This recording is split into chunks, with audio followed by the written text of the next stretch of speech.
improvement from the 6S, which had around 1700 milliamp hour battery. So we're still using the Lightning connectivity. In fact, that's the only port that you have in the entire device. Unfortunately, no headphone jack, as you guys all know. In terms of overall charge times, you're looking at about 1 amp charging, about 165 minutes. Now, if you do use the 2 amp charger that comes with an iPad, you can reduce it down a little bit to about 115 minutes, going from 0 to 100% charge. Now, the S7 has a 3000 milliamp hour battery, which is a non-user replaceable, just like the iPhone, and it's using a micro USB cable. Unfortunately, no USB Type-C like we have on the Note 7, but it does have quick charging capabilities as well as wireless charging capabilities for both PMA and Qi wireless chargers, and you can get a full charge using the fast charger in just about 85 minutes, going from 0 to 100% charge. Now, the first thing I like to do to test out the battery life and to take out as many variables as possible, because that's always going to be a huge factor when testing out battery life in real life, is just do a simple video playback test. So what I like to do is use the VLC application on both iOS and Android.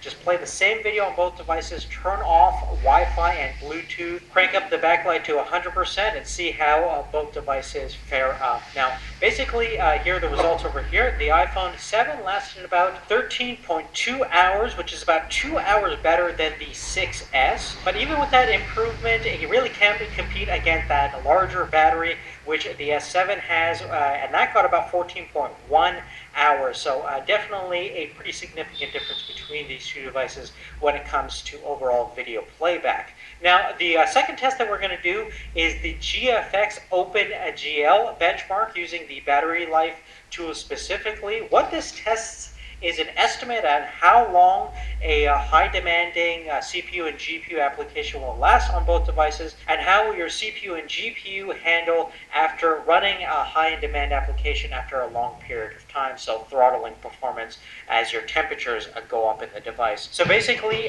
this tool runs 30 iterations of the T-Rex benchmark built into the application, and it'll throw up two numbers at the end of the test. One will be an estimation of how long your battery will last. Another one will indicate the lowest amount of frames rendered in each iteration. So as your CPU and GPU and phone increases in temperature, will it actually decrease performance and overall efficiency. So beginning with the iPhone 7, the estimated battery life runtime is about 189 minutes, and the long-term performance score, so that's the weakest frames rendered in each of the 30 iterations, was about 3,190 frames rendered. Now, if you take a look at our Samsung Galaxy S7, the estimated battery life performance is very similar to the iPhone, about 188 minutes. Now, our long-term performance score at 2560 by 1440 is rated for about 1,339, which is not as high as obviously the iPhone,